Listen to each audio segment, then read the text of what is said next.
How often should you water your kitchen garden, your pollinator garden, any kind of garden?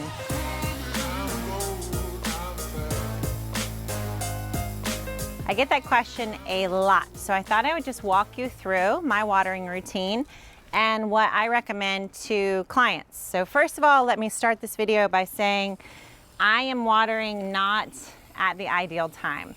So the ideal time to water your garden is almost always going to be in the morning. So your plants will have rested through the evening. They kind of restore their energy, grab nutrients from the soil, and morning time is a great time for them to prepare for the day ahead. So in the morning is going to be when your plants are going to be starting to get sunlight and likely starting to do their growing for the day. And so getting that water to them right at the start of the morning is ideal.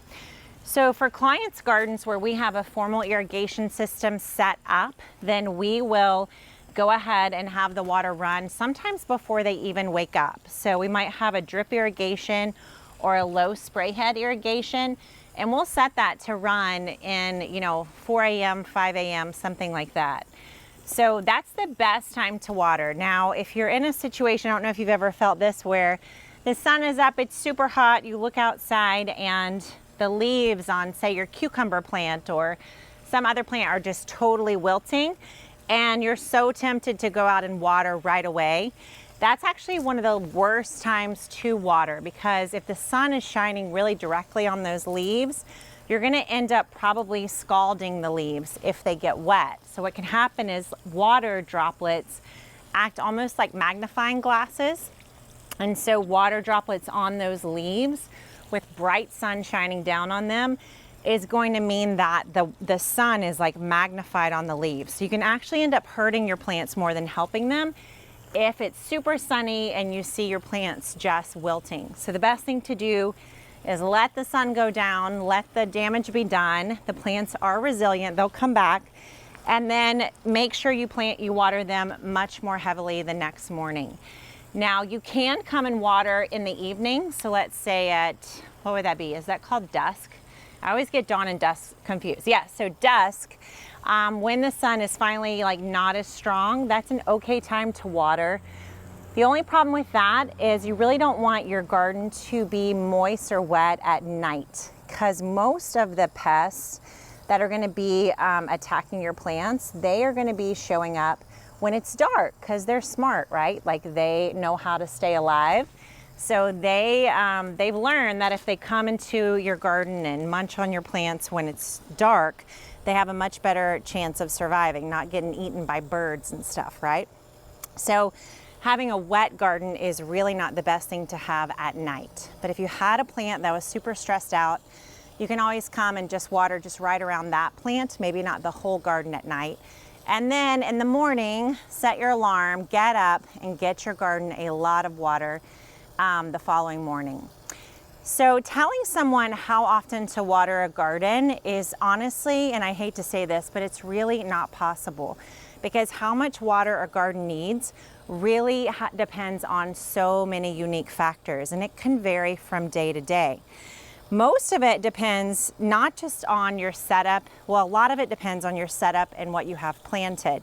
But beyond that, so much of it depends on the evaporation rate. So the evaporation rate is the rate at which the water is taken up into the atmosphere. And evaporation rates can vary from day to day, and they can vary from climate to climate. So I've been in Houston on a very warm day and maybe not even watered my garden in quite some time, or watered our clients' gardens, and the soil will be nice and moist. And then I could be in Chicago on a day where it's fairly cool, and I will have watered even recently, and then I'll come to check the moisture level in my soil and it will be completely dry. Most of that is attributed not to climate, not to temperature, not even to the way the gardens are set up, but to the evaporation rate. So you could have responsibly watered your garden. You could have great rainfall and not too hot of temperatures, but if the evaporation rate is high, then that means you're going to have to water more often. So even just recently in my garden space, I'm in April in Chicagoland, and generally I would think I wouldn't need to be watering too much, but we've actually had a period here of a few weeks actually without too much rain and just fairly dry air. So the evaporation rate has been super high. So I'll come in and water my garden in the morning, and by noon, the soil will be really dried out. So you can see right here, this is in a space where I've been watering very frequently, and that soil is super dry, right? So to the touch, you can tell that soil is not holding together and it's not as wet as it should be. Oops, I'm flooding my garden here. So it's something that it's really one of those things that you have to understand it as a gardener. So we can kind of tell you, and I'm sure you've seen, like, directions in general will say most gardens need 1 inch of water a week. And that is generally true, but the situation honestly is more complicated than that because of evaporation rate. So what you can know is, yes, my garden needs to get about 1 inch of rain a week. So if you haven't had an inch of rain, then that means the watering is going to be on you. But even if you have, then you have to check your soil really almost daily to see what the evaporation is doing to the garden. So evaporation rate is something to consider, and then you also want to consider what's growing and what spot of the garden year you're in. So for me right now, I'm in a super important time for watering. I have cool season plants, which means mostly greens, and lettuces and greens are about 75% water makeup, which means water and staying moisturized, well watered is vital to their survival. First, for the seeds to germinate, and then for the plants to keep growing. Those little leaves, they need a lot of water. So this is a time when I do not want my garden to dry out because it's going to mean I'll lose a lot of the seeds and the seedlings that are starting to grow.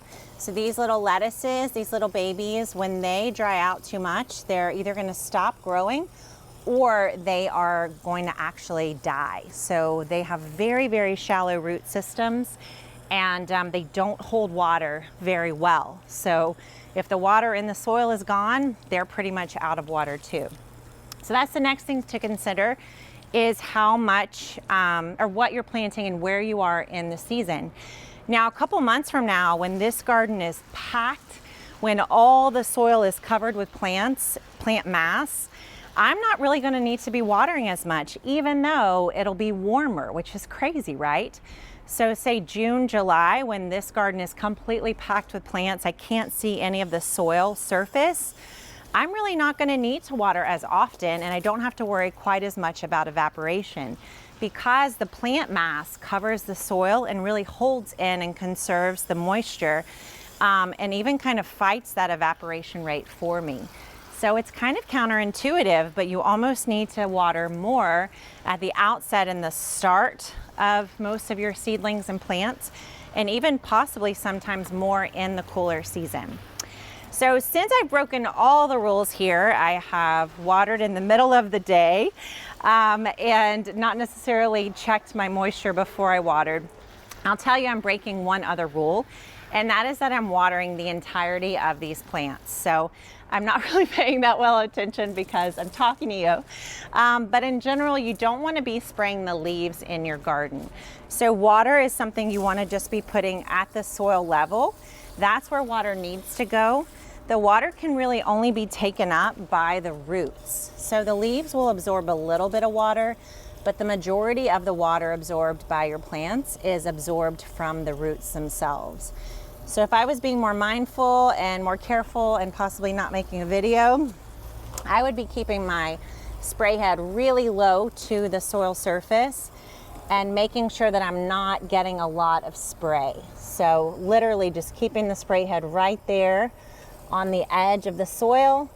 And of course, for these little seedlings, I do end up spraying their leaves, but trying to keep that to a minimum. So on a bigger plant like this, really keeping all the water at the soil level and not hitting these leaves at all. That is much more ideal in terms of delivery of the water. Now there's all different kinds of watering. You can do drip irrigation. Obviously that's gonna put the water right at the soil level. Mostly for our clients with Rooted Garden, we do either drip irrigation or a low spray head. But for me here in the Chicago area, when I was putting in this garden, I opted not to put a formal irrigation system in because I had had a summer here already, and I had been able to really see that we didn't have that many weeks where I needed to do manual watering. Now this April's been different, but those previous Aprils we'd had a ton of rain, a lot of rain in May and a lot of rain in June. So we'd had so much rain for those seedlings that there wasn't a lot of maintenance I had to do. So I decided for me, I'd prefer to just water by hand and save the investment on the formal irrigation system. But for you, especially if you're just starting out or if you don't have a lot of time, having an irrigation system set up to run in the mornings for you can literally be a lifesaver. But for me, I'll just be out here with my hose while the evaporation rate fights me. So I hope this clears up a little bit of the confusion about how often you should water your kitchen garden. The frustrating but true answer is it depends. It depends on what you've planted. It depends on where you are in the growing process with those plants.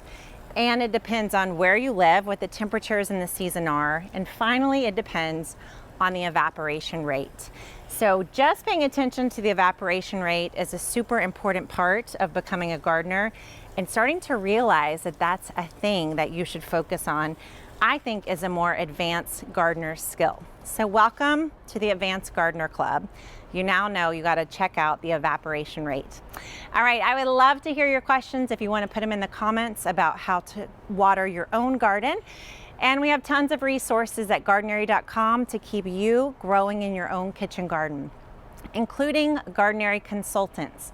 So for the last few years, I've trained hundreds of gardeners around the country to help you in your own gardening space.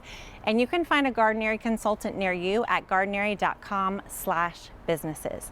Thanks so much for watching and watering the garden with me. Here's to many new harvests from all your great watering. I kind of screwed up that ending there, but you guys got the point. Thanks for watching. I'll see you next time. Bye.